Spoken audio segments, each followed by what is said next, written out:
दोस्तों नमस्कार। एक बार फिर से विजय वाला के परिवार में आप सभी का स्वागत है। जैसा कि आप सभी जानते हैं, 5 सीरीज का यह हमारा तीसरा चैप्टर होगा और आज आपके बीच लेकर आए हैं दो चर वाले रैखिक समीकरण को। तो देखिए, आगे देखते हैं। इससे पहले कि हम आगे बढ़े, हमारे चैनल को लाइक तथा सब्सक्राइब जरूर करके जाए।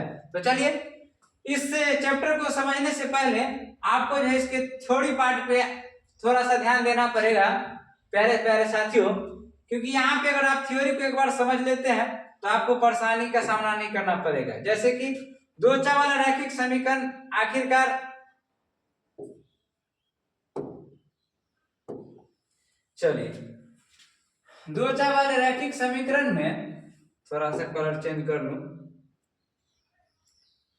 यहां से आपका ग्रीन, ठीक है। दो चर वाले रैखिक समीकरण का जो रूप होता है कुछ इस प्रकार से होता है, a1x plus b1y plus c1 equal to 0 और आपका a2x plus b2y plus c2 equal to आपका 0।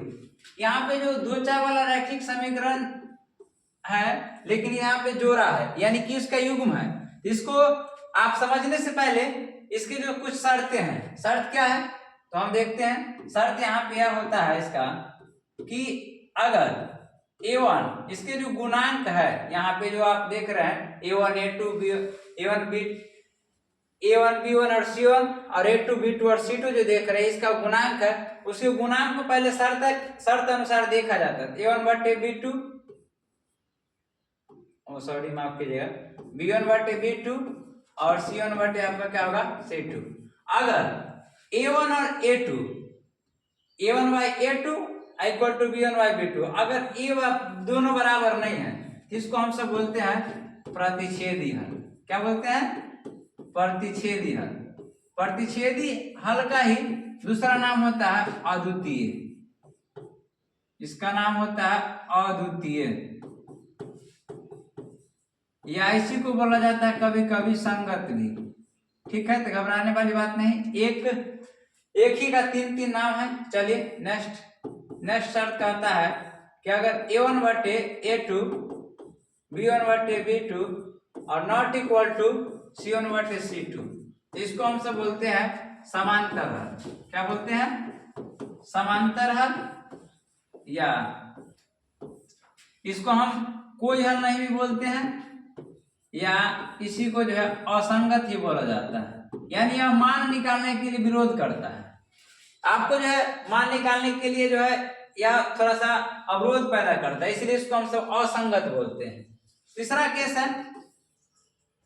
केस है a1 by a2 b1 by b2 और c1 by c2। अगर सारा का सारा बराबर आ गया तो इसको हम सब बोलते हैं संपाती। संपाती को ही दूसरा नाम बोला जाता है अपरिमित रूप से अनेक हल या अनेक हल। इसको हम सब संगत ही बोल देते हैं। यह मान निकालने के लिए तो विरोध नहीं करता है, लेकिन बार बार एक ही मान निकल के आता है, इसलिए इसको हम सब बोलते हैं संगत हल। चलिए, तो मैं फिर से एक बार रिपीट कर रहा हूं, उसके बाद हम अपने क्वेश्चन पे आ जाएंगे।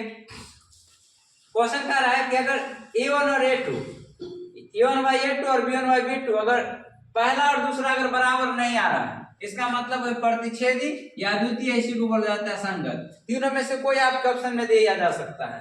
अगर मान ली कि बाय द वे a1 बटे a2 और बराबर b1 बटे b2 हो गया मेरे प्यारे बच्चों, तो उस समय हम देखेंगे कि c1 और c2 जो है बराबर है कि नहीं है। तो यहाँ बराबर नहीं आएगा तो उसको बोलेंगे हम तो समांतर हल, या इसको बोलेंगे कोई हल नहीं, कोई हल नहीं, या यहाँ पे इसको जो है हम सब असंगत भी बोलते हैं।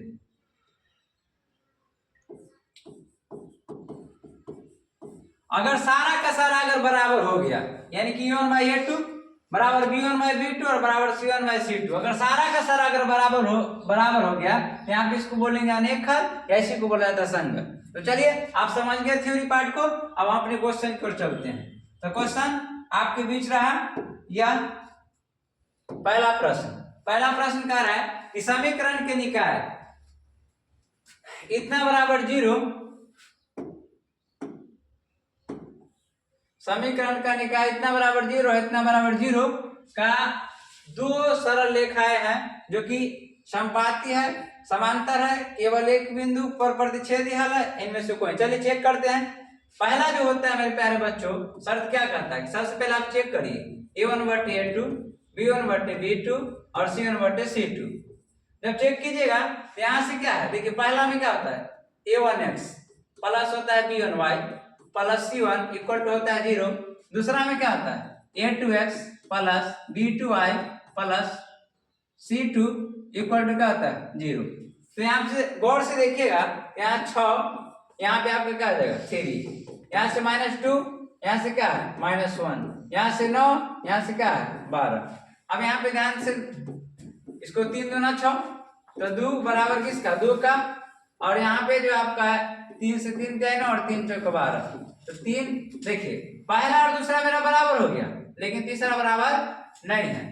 आपको हम बताए थे कि अगर पहला और दूसरा अगर बराबर हो जाए लेकिन तीसरा जब बराबर ना हो तो उसको बोलते हैं हम सब समांतर हल।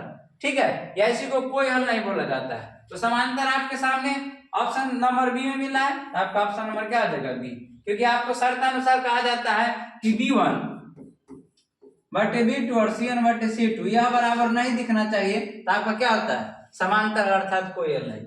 नेक्स्ट क्वेश्चन की ओर बढ़ते हैं। चलिए नेक्स्ट क्वेश्चन कह रहा है, क्वेश्चन है यदि रैखिक समीकरण का युग्म संगत है। संगत का मतलब आप समझ रहे, जो मान निकालने के लिए और अवरोध पैदा नहीं करेगा, तब उनके द्वारा निरूपित रेखाएं होती है। देखिए संगत के लिए दो चीजें होती है, इस समांतर नहीं होती है, बाकी बात सारा होता है। देखिए समांतर संगत हल जो होता है कभी समांतर नहीं होता है, अर्थात संगत हल कौन होता है तो प्रतिच्छेदी भी होता है और संपाती भी होता है।